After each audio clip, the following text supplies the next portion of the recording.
Dalam pernikahan ini, seorang suami meminta istrinya pergi kepada laki-laki terpandang atau orang kaya dan meminta dicampurinya atau digaulinya. Setelah itu, si suami menjauhinya dan tidak menyentuhnya lagi hingga terlihat hamil oleh laki-laki tersebut. Assalamualaikum warahmatullahi wabarakatuh. Selamat datang kembali di channel Hikayat Story. Saya doakan semoga para penonton dan penyimak di channel ini selalu ada dalam lindungan Allah Subhanahu wa Ta'ala, dilimpahkan rezekinya, dimudahkan segala urusannya, dan dikabul semua hajatnya oleh Allah Subhanahu wa Ta'ala. Amin amin ya rabbal alamin. Sobat beriman rahimakumullah, di video kali ini saya akan menceritakan tentang keadaan tatanan kehidupan di era Arab Jahiliyah sebelum masuknya kenabian Nabi Muhammad SAW. Sebelum kedatangan Islam, penduduk yang mendiami wilayah Arab dikenal sebagai masyarakat Arab Jahiliyah atau bangsa Jahiliyah. Jahiliyah sendiri berarti kebodohan atau kondisi masyarakat Arab sebelum Islam, yang mana kala itu belum memiliki tatanan kehidupan sosial yang teratur. Terdapat kesenjangan antara kaum bangsawan dan masyarakat biasa, di mana kaum bangsawan menjadi terpandang dan memiliki otoritas yang lebih. Selain itu, pada zaman jahiliyah sering terjadi peperangan antar suku. Masyarakatnya banyak yang memiliki kebiasaan buruk serta perbuatan tidak baik. Kehidupan sosial era Arab jahiliyah sangatlah buruk, di mana perbudakan menjadi hal biasa.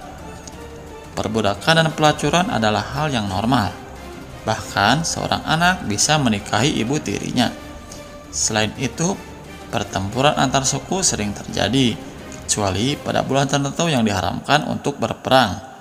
Dalam pertempuran, pihak yang kalah akan terhina selama hidupnya dan keterhinaan paling parah menyasar kaum perempuan. Perempuan pada saat itu diperlakukan seperti benda mati. Pelacuran juga membuat perempuan seperti tidak ada harganya. Selain itu, orang Arab jahiliyah dikenal memiliki banyak istri atau suka berpoligami. Seorang laki-laki bisa mengawini dua bersaudara, bahkan mengawini istri bapaknya apabila ditalak atau ditinggal mati. Yang menarik di sini ada 4 bentuk perkawinan pada zaman jahiliyah. Selain mengokohkan bangunan tauhid, Islam juga hadir menyempurnakan ajaran-ajaran umat sebelumnya, sekaligus menghapus tradisi-tradisi buruk mereka. Salah satunya adalah tradisi buruk dalam pernikahan masyarakat jahiliyah.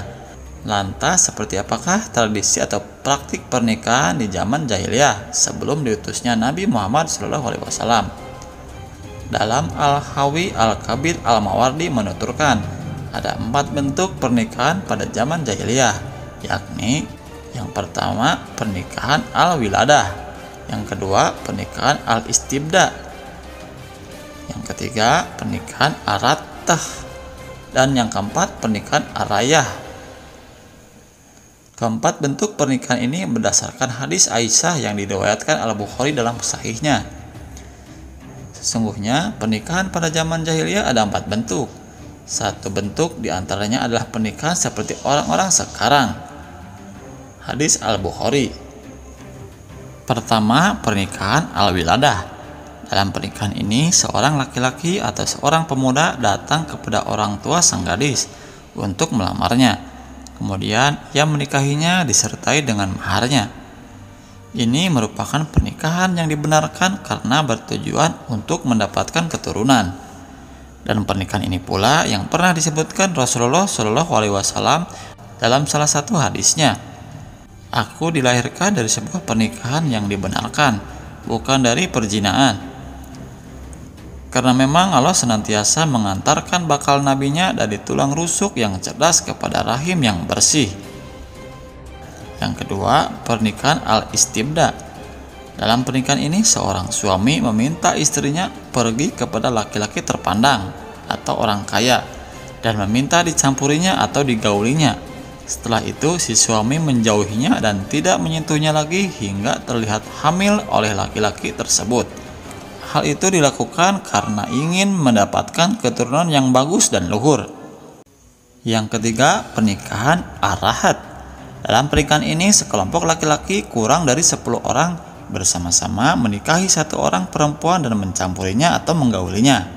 Setelah hamil dan melahirkan, si perempuan mengirim utusan kepada mereka atau para suami tersebut.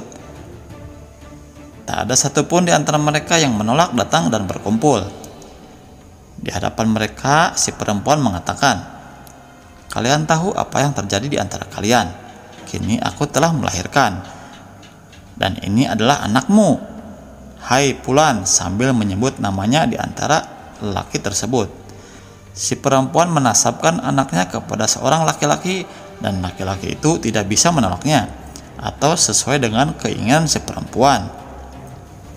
Yang keempat, pernikahan al-rayah. Dalam pernikahan ini sejumlah laki-laki datang ke tempat para perempuan sundal. Sebagai tandanya, perempuan-perempuan itu menancapkan bendera di depan pintu rumah mereka, sehingga siapapun laki-laki yang melintas dan menginginkannya tinggal masuk saja ke dalam rumah.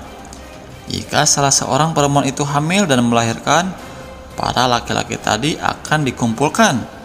Mereka akan membiarkan seorang gaib atau seorang yang pandai mengamati tanda-tanda anak dari turunan siapa. Setelah itu, sang gaib akan menasabkan anak tersebut kepada seorang laki-laki yang juga disetujui si perempuan. Tidak ada seorang pun di antara mereka yang bisa menolak anak tersebut.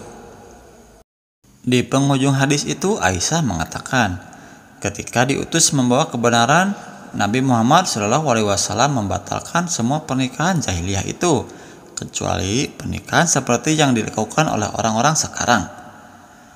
3 bentuk terakhir dari pernikahan di atas kemudian diharamkan dalam syariat Islam.